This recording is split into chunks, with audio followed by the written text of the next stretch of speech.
When you look into my eyes, you understand what I'm saying. Let me say it to you slowly, and it may sound scandalous. I don't think that you can handle this. Once again, we are on. He is the great Mike Steph. I am the Mojo King. This is Hidden Gems Football, brought to you by the 19 Media Group. Mike Steph, how are you doing today? I'm doing okay. All things considering, I'm trying not to be under the weather. We have a little cold spell here in the Northeast, in the city, and I think my arthritis is being affected because my neck hurts. I got some post-nasal drip, but anyway, yeah, back to you, Mo. All right, let's start off with Thursday night football. We have Mike Steph's 2-7 New York Jets heading to New England to face the 8-2 Patriots. The Patriots are 11.5-point favorites. Projected total 43.5 points. That means Vegas is telling us that the Jets will score 16 while the Patriots score 27.5. I'm sure Mike Steph is going to have a little bit more notes about injuries for the Jets, but I will point out the key one for them. Garrett Wilson re-injured his knee. He is expected to be out for at least 3 weeks, possibly a month. And apparently, their whole defense is questionable, at least at the time of recording. As far as New England has some major issues of their own. All of their running backs are hurt. Ramondre Stevenson's been out for a couple weeks with a sore toe. Terrell Jenkins, number 3, that's been their backup the last couple weeks, left the game last week with a knee injury. And Travion Henderson played the game, but also apparently has a knee injury of his own. He is questionable. He's the most likely of the 3 to play. And also, wide receiver Kayshon Boutte, he pulled a hamstring. He was out last week and is questionable for this week. All right, Mike Steph, enough of those injuries. Who you got in this game? I bet I know. Okay, well, I'll start my New York Jets. This is their last, thank God, this is their last primetime nationals televised game of the season. The Jets are riding a 2-game winning streak after starting out 0-7. Not only that, I think they broke a different streak of actually winning after a bye week, because no matter who was on the sideline, whether it was Robert Saleh, Adam Gase, Todd Bowles, every time we came off a bye week, we came out flat. We got blown out. So even though it was against the anemic Cleveland Browns, I'll take a win. And after this 27-20 victory, like I said, we're riding high on a 2-game winning streak. So what else can I say? Only the Jets could win a game as they did this past Sunday with their quarterback throwing a total of 11 times for a total of 54 yards passing. You think that's bad? Wait, it gets worse. 42 of those 54 yards passing came on a screen pass to Jets running back Breece Hall. The same running back that early in the week was hoping to be on a trade bus out of here. Yes, that Breece Hall. We scored on consecutive possessions in the first half on a kickoff return and a punt return. Breece Hall, like I said, was the offense. He had a hard-earned 82 yards on the ground, as well as the 42 yards on that screen pass. Now, the question comes, will they stick with Justin Fields on a short week against a divisional rival, or will they finally pull the trigger and start Tyrod Taylor to give the offense a little bit more of a chance, a little bit of a balance?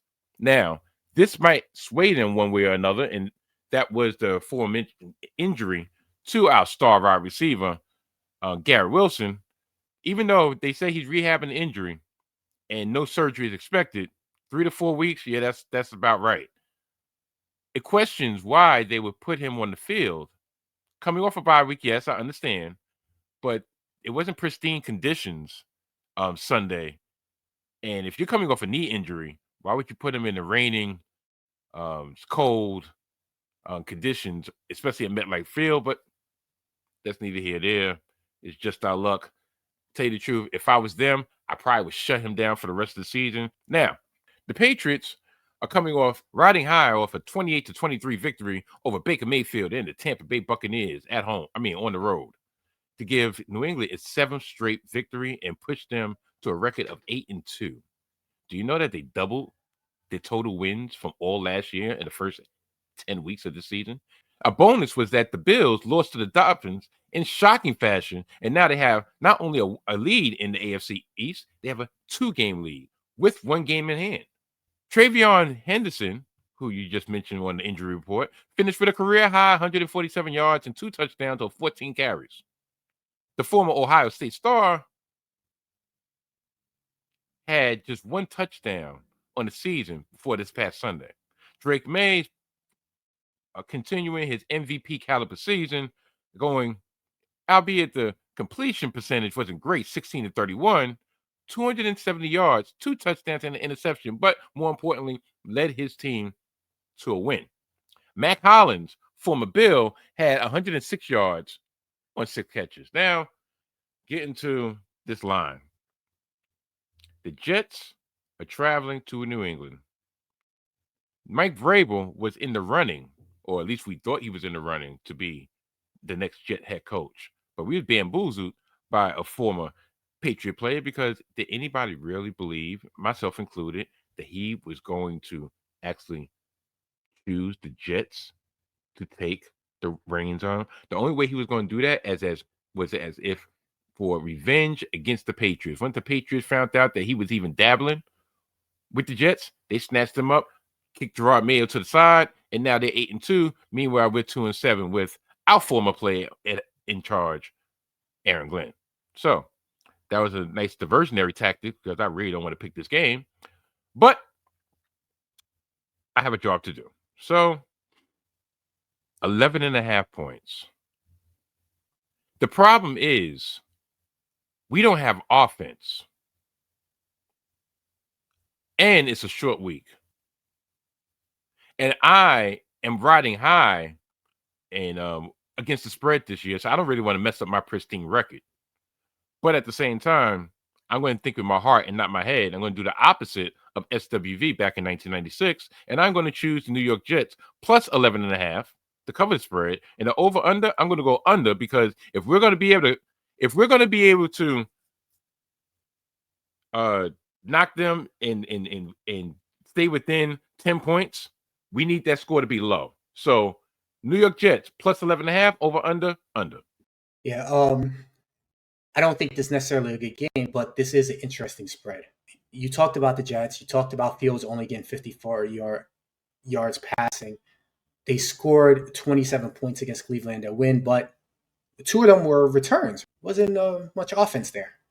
And then the game before, when they beat Cincinnati, 23 of those points were scored in the fourth quarter. A phenomenal fourth quarter. Wasn't exactly doing much before that.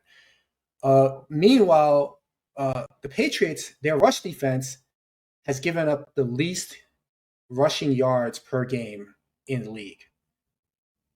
The Jets can't throw. The Patriots can stop the run. This looks like a horrendous mix for the Jets. 11.5, obviously I'd rather it be under 10, but I think I'm going to stick with the Patriots minus 11.5. And like you, I'm going with the under.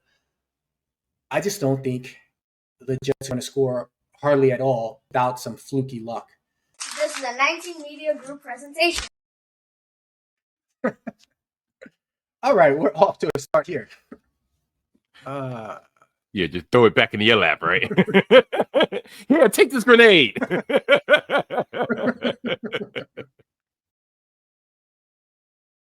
So, yes, this is totally a private conversation with the millions and millions of people who are not listening right now. All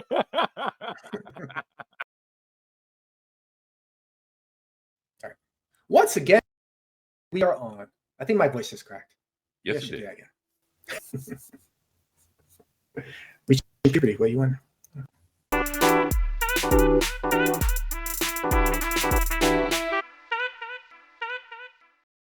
You've earned this. Now it's time to embark on your own personal adventure. Book your vacation with Exquisite Travel and Tours today. Explore the world and discover yourself.